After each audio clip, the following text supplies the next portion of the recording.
இப்போ இந்த நாடி ஜோதிடம் அப்படின்னு சொல்லுவாங்க. நாடி ஜோதிடம் அப்படின்னா என்னன்னா, நம்ம கையோட இந்த கட்டவரல் இருக்குது பார்த்தீங்களா, அதை வச்சு அந்த ஃபிங்கர் பிரிண்ட் எடுப்பாங்க. அதை வச்சு ஏடை தேடி கண்டுபிடிச்சி நிறைய ஏடுகள் இருக்கும். அதை இந்த இதுக்கு ஏற்ற ஏடை கொண்டாந்து அதுதான் நம்மளோட விதி அப்படின்னு சொல்லிட்டு ஒரு ஜாதகம் எழுதி கொடுப்பாங்க. அதுதான் நாடி ஜோதிடம். சரிங்களா?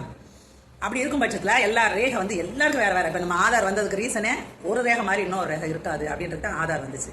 அப்போ அவ்வளோ ஓலைச்சுவடி வச்சுருக்காங்கன்னா கிடையாது. சரிங்களா? நல்லா புரிஞ்சுக்கோங்க. இப்போ ஆதார் வந்தது இந்த கைரேகையை வச்சு தான் வந்திருக்கு. அப்போ கைரேகை தான் ஓலைச்சுவடி அப்படின்னா அப்போ ஒவ்வொரு மனுஷனுக்கும் தனித்தனி கைரேகை. அவ்வளோ ஓலைச்சுவடி வச்சுருக்காங்களான்னா இல்லவே இல்லை. அவங்க ரொம்ப சொற்பமான அளவு தான் வச்சுருக்காங்க. அதான் படி எடுக்கிறதுமாங்க. எந்த காலத்துலேயே இருந்த ஓலைச்சுவடியை அப்படியே திருப்பி திருப்பி படி எடுக்கிறது, பிரதி பண்ணுறது, அந்த வேலையை பண்ணி தான் வச்சுருக்காங்க. அப்படி இருக்கும் பட்சத்தில் இப்போ நிறைய பேருக்கு ஜாதகம் இல்லாமல் இருக்கும், சிலருக்கு இருக்கும். இருந்தாலும் மேற்கொண்டு போய் பார்ப்பாங்க. அது என்னதுன்னே தெரியாமல் போய் பார்த்துட்டு இருப்பாங்க. இப்போ என் கணவருக்குலாம் வந்து என் கணவரை ரிவர்ஸ் பண்ண முடியாது, படுத்துருக்காரு. அவருக்கு வந்து இப்படி பார்த்துக்கலாமா, தெரியுதா? அவர் ஒரு சுகவாசி, அதனால தான் படுத்தே கிடக்காரு. ஆனால் பார்க்குறவங்க கையோ பாவம் முடிகிற பொழுது மனுஷங்க அப்படின்னு நினச்சிட்டு இருப்பாங்க. சுகவாசி. சரிங்க. போய் எந்த ஊருங்க, கும்பகோணம் பக்கத்தில் வைத்தீஸ்வரன் கோயில், அதுதான் ரொம்ப ஃபேமஸான இடம் நாடி ஜோதிடத்துக்கு. அங்கே போய் ஜாதகம் எடுத்துட்டாங்க. எடுத்துகிட்டு அதுதான் நான் வச்சுட்ருக்காங்க. அதை வச்சுட்டு ஓடிடுச்சு. எனக்கு கல்யாணம்லாம் ஆயிடுச்சா. அப்புறம் வந்து நான் ஜோதிடம் படிக்கிறேன். 2012 நான் ஜோதிடம் படிச்சு முடிச்சிட்டேன். அப்போ வந்து எங்கள் வீட்டுக்கார ஜாதகம் கரெக்டாக இருக்கான்னு செக் பண்ணுறேன். நான் எப்படி தான் செக் பண்ணி தொலைச்சேனே தெரில. கர்மத்தில் நல்லா இருக்குது, கரெக்டாக இருக்குன்னு நினச்சிட்டு அதுக்கு பலன் மட்டும் பார்த்துட்டேன். இதுக்கு இடையில வந்து கிட்டத்தட்ட 1999 இல்லை 98 எங்கள் சொந்தக்காரங்க வசதியானவங்க, அவங்க அந்த நாடி ஜோதிடம்லாம் போய் பலன் பார்ப்பாங்க. இங்கே மதுரையில் ஒரு ஆள் இருக்காரு, ராஜேஷ் இருக்கார்ல, நம்ம நடிகர் ராஜேஷ். அவரை பற்றி பீத்தி வச்சிருப்பாரு. ஒரு புத்தகத்துலையும் பீத்திருப்பாரு, வெளியில வீடியோவில் எதனா பீத்திருப்பாரு. ராஜேஷ்லாம் என்ன மனுஷனே தெரில. துபாக்கூர் பார்ட்டி தான் நான் சொல்லுவேன். இன்னைக்கு உட்காந்து யாரையோ பேட்டி எடுக்கிற மாதிரி ஏதோ பண்ணிக்கிட்டு இருக்கு. நான் அவர் இதெல்லாம் பண்ணாத வரைக்கும் அவர் மேலே எனக்கு ஒரு மரியாதை இருந்துச்சு. நாங்களே நேரடி அனுபவம் பெற்ற ஒரு ஆளை பற்றி அவர் பேசும்போது தான் இந்த ஆள் பெரிய துபாக்கூர் அப்படின்னு எனக்கு தோணுச்சு. ஜோதிடத்தை பொறுத்த வரைக்கும் ஒரு 100 பேர் இருக்காங்க வச்சுக்கோங்க. 100 பேருக்கு ஒரு ஜோதிடர் பலன் சொல்கிறாருன்னா அதில் சிலருக்கு கரெக்டாக இருக்குன்னா அப்படி தான் நடக்கும். இப்போ ஒரு ஜோசியமே தெரியாத பலன் சொன்னாலும் அதுதான் நடக்கும். 100 பேருக்கு அவன் பலன் சொன்னாலும் சில பேருக்கு கரெக்டாக இருக்கும். ஜோசியமே தெரியாத சொன்னாலும், ஏன்னா அது இயல்பு. அப்போ அங்கே அது வந்து காஸ்ட்லி ஜோதிடம். மதுரையில் இந்த ராஜேஷ் சொன்ன இடம், அவர் சொன்னார்ல நாங்கள் போகலாம். இருந்தாலும் இப்போ பேசிகிட்டு இருக்காரு. ஒரு 250 ரூபாய்க்கு ஒரு புத்தகம் வேறு போட்டு எனக்கு வேஸ்ட்டாக போச்சு. அந்த புத்தகத்தை என் மக வாங்கி எனக்கு கொடுத்தா என்னமோ இருக்குன்னு. அதில் ஃபுல்லாக பீத்தலான விஷயம்.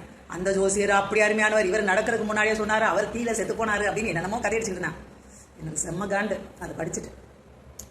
அப்போ அந்த ராஜேஷ் அவர்கள் சொன்ன அதே ஜோதிடர் தான். நாங்கள் வந்து எப்போ 98 ஃபஸ்ட்டு போகிறோம். எங்களுக்கு இவருக்கு வந்து எப்பயுமே வேலைகள்லாம் வந்து சரியாக இல்லை, எங்கேயா வெளியூர் தான் வேலைக்கு போகிற மாதிரி இருந்துச்சு. அதனால சரின்ட்டு போனால் ஃபஸ்ட்டு அது வந்து எப்படின்னா பிரித்து வச்சுருப்பாங்க. இந்த ஸ்பெஷலிஸ்ட் மாதிரி பொதுகாண்டம்னு ஒன்று இருக்கும். அது வந்து ஃபுல்லாக நம்ம இந்த வயசில் எது நடக்கும், இந்த வயசில் எது நடக்கும், இந்த வயசில் எது நடக்கும்னு போட்டுகிட்டே வருவாங்க.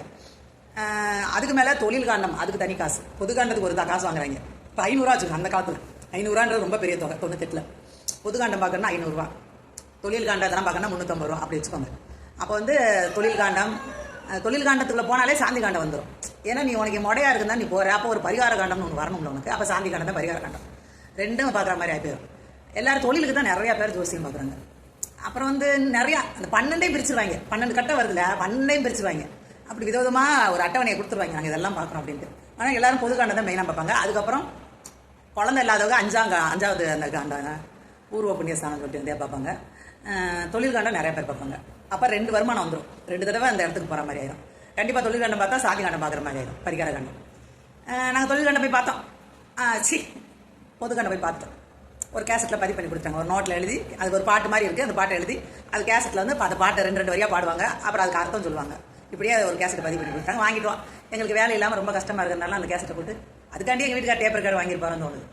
அப்படியே அப்படி கேட்டுட்ருப்போம். அப்புறம் சரின்ட்டு பார்த்தோம். அப்புறம் ஒரு கட்டத்தில் அது 2000 எத்தனைன்னு எனக்கு மறந்து போச்சு. 2000க்கு அப்புறமா ஒரு தடவை மறுபடியும் போனோம், தொழில் போய் பார்ப்போம் அப்படின்ட்டு. அப்போ வந்து அதை தேடி எடுத்து அதையும் பதிவு பண்ணாங்க. அதே கேசட்லேயே பதிவு பண்ணிடுவாங்க. கேசட் ஒரே கேசட் தான், ஏன்னா நிறையா அதில் பதிவு பண்ணலாம்ல. இப்போ நோட்டு மட்டும் வேறு ஒரு சாதா நோட்டில் எழுதி கொடுத்தாங்க. என்னென்னா இவர் முன் ஜென்மத்தில் கோயம்புத்தூரில் ஆடு மேய்க்கிறவராக இருந்தார். ஆனால் பெரிய பணக்காரரு, கோயில் சொத்தை வந்து இவர் எடுத்துக்கிட்டு புழங்கிட்டு இருந்தார். அந்த பாவம் தான் இந்த ஜென்மத்தில் இவருக்கு தொழிலில் தடையாக இருக்குது. கிரகங்கள்லாம் வந்து ஜாதக கட்டத்தில் எதுவுமே உதவிகரமாக இல்லை. அப்போ வந்து குரு சொல்கிறாரு, குருவும் சிஷியனை பேசுகிற மாதிரியே வரும் அதில். அப்போ வந்து குரு வந்து இவன் நல்லா வருவான்னு சொல்லுவார். அப்போ வந்து சிஷியன் இது இவருக்கு வந்து ஜாதக கட்டம் நல்லாவே இல்லையே, எப்படியா நல்லா வருவார் அப்படின்னு சொல்லி கேட்பாரு சிஷியன். உடனே அந்த குரு சொல்வார், நான் சொல்கிற பரிகாரத்தை போய் செஞ்சால் இவர் போய் அகத்தியர் தான் குரு இதில், சரிங்களா? அகத்தியர் நாடி ஜோதிடம். அகத்தியர் வந்து சொல்லுவார் அந்த சிஷியன்ட, நான் சொல்கிற இடத்துல போய் இவர் பரிகாரம் பண்ணால் இதாகும். அப்போ வந்து இந்த மாதிரி இதெல்லாம் வாட்ச் காட்டிடுவாங்க. வாட்ச் காட்டிட்டு அந்த பரிகாரத்தில் ஒரு பைசா ரொம்ப கம்மியாக அந்த காலத்துக்கு ஒரு ரூபாயை போட்டு வச்சுருப்பாங்க. அதை வந்து என்ன செய்கிறாங்கன்னா இன்ட்டு போட்டு இப்போ என்ன ரூபாயோ அந்த கணக்கு போடுவாங்க. அப்போ ரொம்ப சின்ன ரூபாயாக இருக்கும், இப்போ அது ரொம்ப பெரிய ரூபாயாக இருக்கும். கிட்டத்தட்ட 2000 சில்லரை வந்துச்சு. நாங்கள் என்ன செய்யணும்னா எங்களுக்கு சின்ன சின்ன பிள்ளைங்க, இந்த மனுஷன் கொஞ்சம் பாடம் எங்களை படிக்க மார்கழி மாதம் அந்த நேரம் நம்ம இஷ்டம் சொல்லிட்டாங்க, எப்போனாலும் போய் பரிகாரம் பண்ணிக்கோங்கன்ட்டு. எப்படி நாங்கள் கிளம்பினோம்னா தஞ்சாவூர் போனோம். ஆனால் அது எவ்வளோ நேரம் ஆகும் எதுவுமே தெரியாது எங்களுக்கு. நாங்கள் போய் எங்கள் வீட்டுக்கிட்ட இருக்கிற பஸ்ஸுக்கு போய் நின்றுட்டோம். வீட்டுக்கிட்ட கொஞ்சம் மெயின் ரோடு இருக்குது, அங்கே போய் நின்று பஸ் ஸ்டாண்ட் போகிறதுக்கு சோம்பேறித்தனப்பட்டு பஸ்ஸே வரல. ரொம்ப நேரம் ஆயிடுச்சு.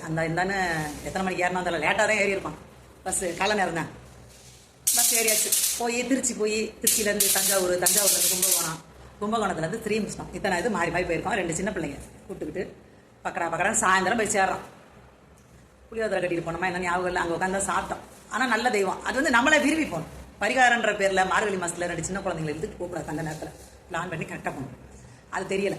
போனோம், அவர் வராக அவதாரம் தரிசனம் பண்ணோம். சரின்னு திரும்பி வந்துட்டோம். அவ்வளோதான். அந்த கோயிலுக்கு போனது அவ்வளோ தூரம் போய் அந்த கோயிலை மட்டும் பார்த்துட்டு வந்துருக்கோம். ஸ்ரீமுஷ்ணம் தான் சொன்னேன் நான். அதாவது அதோட முடியறதில்ல. ஸ்ரீமுஷ்ணம் போயிட்டு அப்படியே திரும்பி திருப்பரங்குன்றம் வரணும், சரிங்களா? தூக்கம் இல்லை. காலையில் நாங்கள் கிளம்பியிருக்கோம். அந்த நைட்டு முழுக்க தூங்கலை. பிள்ளைங்க பாவம் ஃபுல்டே அது படுக்கிற கூட வழி இல்லை. மறுநாள் காலங்காத்தால ஒரு 3 மணி இருக்கும். திருப்பரங்குன்றம் வந்து சேர்ந்துட்டோம். திருப்பரங்குன்றத்தில் வந்து குளிச்சுட்டு அப்புறம் போய் திருப்பரங்குன்றம் கோயில் இருக்குல்ல, முருகன் கோயில், அங்கே போய் இந்த தெப்பக்குளத்தில் வந்து பொறி வாங்கி போட்டு அங்கே இருக்கிற சனீஸ்வரனுக்கு விளக்கேற்றிட்டு அதுக்கப்புறம் என்ன செய்யணும், குருநாதரை போய் பார்க்கணும். நமக்கு இந்த வழியை காட்டினார் பார்த்தீங்களா ஜோசியர், அவருக்கு பழங்கள்லாம் வச்சு அந்த தட்சணை 2000 சில்லற அதையும் வச்சு அவரை வணங்கிட்டு நம்ம வீட்டுக்கு போகணும். கிட்டத்தட்ட 2 நாள் டிராவல், 2 குழந்தைங்களோட. தேவையா அந்த வேலை? எவ்வளோ முட்டாள்தனமான வேலை சொல்லுங்கள். பண்ணணும். பண்ணி இன்னைக்கு வரைக்கும் மனசு ஒன்றும் உருப்படியாக வேலை பார்த்த மாதிரி கிடையாது. அதான் வேலை பார்த்துருக்காரு. சொந்தமாக வேலை பார்த்தா தான் நமக்கு தச்சு வேலை. இந்த மர வேலை பார்க்குறதுலாம் வந்து நம்மளாம் கான்ட்ராக்ட் எடுத்து பார்க்கும்போது நமக்கு ஒரு நல்ல லாபம் கிடைக்கும். சம்பளத்துக்கு போகும்போது அது சாப்பிடவும் எல்லாத்துக்கும் சரியாக போயிடும். அவர் வந்து அந்த மாதிரி தான் நினச்சாரு. அப்போ சரின்ட்டு பார்த்தா இந்த 2 நாள் நாங்கள் அவ்வளோ கஷ்டப்பட்டுருக்கோம் அந்த ஜோசியனால், பார்த்துக்கோங்க. அதுக்கப்புறம் சரி போயிட்டு வந்துட்டோம். நான் எனக்கு ரொம்ப வருத்தம், மார்கழி குளிரில் பிள்ளைங்களை போட்டு இழுத்தடிச்சிருக்கோம் அப்படின்ட்டு. முடிஞ்சிச்சுங்க. அப்புறம் கேட்டாச்சு, எல்லாம் முடிஞ்சு. நான் ஜோசியம் கற்றுக்கிட்டே. நான் மணி எத்தனை ஆயிடுச்சு, 10 ஆயிடுச்சு. உங்களுக்கு போர் அடிக்கும், தயவுசெய்து போர் அடிக்காதான் நினச்சி அவாய்ட் பண்ணிடாதீங்க. இந்த மாதிரி விஷயம் தான் கேட்கணும். அப்போ தான் ஜோதிடம் சார்ந்த விழிப்புணர்வே வரும். இவ்வளோ விழாவரே சொல்லி ஆகணும். சும்மா மொட்டையாக சொன்னால் என்ன புரியும்? கொஞ்சம் தான் இருக்கு. அப்புறம் என்னது, இப்போ சமீபத்தில் போன வருஷத்தில் இவ்வளோ நாளாச்சு நான் ஜோசியம் கற்றுட்டு. இப்போ 2012 கற்று இன்னைக்கு என்ன ஆயிடுச்சு? எதார்த்தமாக இவரை மறுபடியும் நீங்கள் பிறந்த அந்த டயத்தை அதெல்லாம் சொல்லுங்கள் மறுபடியும் கேட்டால் இவர் என்ன 2வது சினிமா விட்டு அப்படின்னு சொல்லிக்கிட்டு இருக்காரு. அப்படியே கணக்கு போட்டால் மகர லக்னம் இவருக்கு இருந்துச்சு. இவர் சொன்னதை வச்சு பார்த்தா விருச்சிக லக்னம் தான் வருது. லக்னத்தை வச்சு தான் பலன் பார்க்கணும். அப்படி இருக்கும் பட்சத்தில் பலன் டோட்டலி மாறுது. ஆனால் ஒன்றும் எல்லாம் தெளிவாக இருக்குது. இப்போ வந்து 2 பேர் ஜாதகத்தில் பொருத்தம் பார்க்குறதுல எனக்கு ஆர்வம் இல்லை. ஆனால் ஒரு விஷயத்தை கவனிப்பேன். 6-8 லக்னம் 6-8 வந்து அவங்க 2 பேருக்குள்ள ஒற்றுமையே இருக்காது. பிரச்சனை, கருத்து வேறுபாடு இருந்துகிட்டே இருக்கும். இவருக்கு மகரம், எனக்கு வந்து மிதுனம். இதனால தான் நம்ம கருத்து வேறுபாடு இருக்குது, ஒத்து வர மாட்டேங்குது அப்படின்னே நினச்சிட்டே இருந்தேன். இப்போ லக்னம் மாறினாலும் அதே 6-8 வந்து நிற்குது. விருச்சிகத்துக்கும் மிதுனத்துக்கும் சுத்தம். அது மகரமாவது சனியோட வீடு, இது புதனோட வீடு. விருச்சிகம் செவ்வாயோட வீடு. அப்படி இருக்கும்போது சுத்தம். அப்போ தான் நான் தான் அப்புறம் எடுத்து வச்சுருக்கேன். அப்போ அந்த நோட்டை வச்சு என்ன பண்ணுறது? கர்மத்தில் இவ்வளோ நாளாக தூக்கிட்டு தெரிஞ்சிருக்கோம் அந்த நோட்டு. ஆனால் இவருக்கு என்ன ஒரு இதுனா, என்ன ஒரு லாபம்னா, எந்த மகர லக்னமாக இருக்கும்போது 5ஆம் இடம் நல்லா இருந்திருக்கு, விருச்சிக லக்னமாக இருக்கும்போது 5ஆம் இடம் நல்லா இருந்திருக்கு. குழந்தைகளோட ஸ்தானம் வந்து நல்லா இருந்திருக்கு. அதனால ஐயனுக்கு இதாக இருக்குது. அது மாதிரி கிரக சேர்க்கை இதெல்லாம் அப்படியே இருக்கிறது தானே. எந்த லக்னமாக வந்தாலும் கிரக சேர்க்கை தானே. அதை வச்சு உள்ள பலன் கரெக்டாக இருக்குது. அப்போ அகத்திய நாடி ஜோதிடம் அப்படின்னு வச்சுருக்காங்க. நாடி ஜோதிடம் எல்லாமே பொய் டுபாக்கு. 100 பேருக்கு பலன் சொன்னாங்கன்னா எவனுக்காவது அது கரெக்டாக இருக்கிறது நேச்சுரல் தான். நீங்கள் ஒரு 10 தடவை கல்லை விட்டு ஏதாவது ஒரு பழத்தை பறிக்கிறதுக்கு ட்ரை பண்ணிங்கன்னா ஏதாவது ஒரு பழம் விழுகாதா? அதுதான் ஜோசியம் பார்க்குற முறைகளே தப்பாக இருக்குது. அவங்க வியாபார நோக்கத்தோட ஜோசியம் பார்க்குறதுனால அதுவும் நம்ம எங்கே கூட்டம் சேருதோ அந்த பில்டப் அவங்க வச்சுருக்க சாமி போட்டு அந்த ஊதுவத்தி வாசனை, அந்த பூ வாசனைகள் நம்ம மயங்கிடும். அவ்வளோதான். கிரகங்களுக்கு பூவும் தேவையில்லை, சாம்பிராணி புகையும் தேவையில்லை, எதுவுமே தேவையில்லை. அது நமக்கு புரிய போகிறதில்ல. நம்ம அதை எப்போ நமக்கு ஞானம் வருதோ அப்போ தானே எல்லாமே உருப்படும். ஒன்று கடவுளே இல்லை, ஜோசியமே இல்லை அப்படின்னு ஒரு பக்கம் போவோம். இல்லாட்டி அப்படியே பைத்தியம் மாதிரி சுற்றுவோம். எது சரி எது தப்புன்னு தெரியாமல். அங்கே அடிபட்டு இருந்ததுனால அந்த ராஜேஷ் எழுதின புத்தகத்துக்கு மேலே எனக்கு கோவம் வந்துச்சு. நாடி ஜோதிடத்தில் இன்னொன்று சொல்கிறேன். அதில் லக்னத்தை வச்சு ஜோசியம் பார்க்க மாட்டாங்க. ஆண்களுக்குன்னா குருவை வச்சு ஜோசியம் பார்ப்பாங்க. குரு தான் லக்னம்ட்டு எடுத்துக்கிட்டு அதுலேருந்து பார்த்துட்டு இருப்பாங்க. பெண்களுக்குன்னா சுக்கிரன் தான் லக்னம் சொல்லி எடுத்து அதில் பார்த்துருப்பாங்க. அது இன்னொரு நாடி ஜோதிடத்தில். அவ்வளோதாங்க.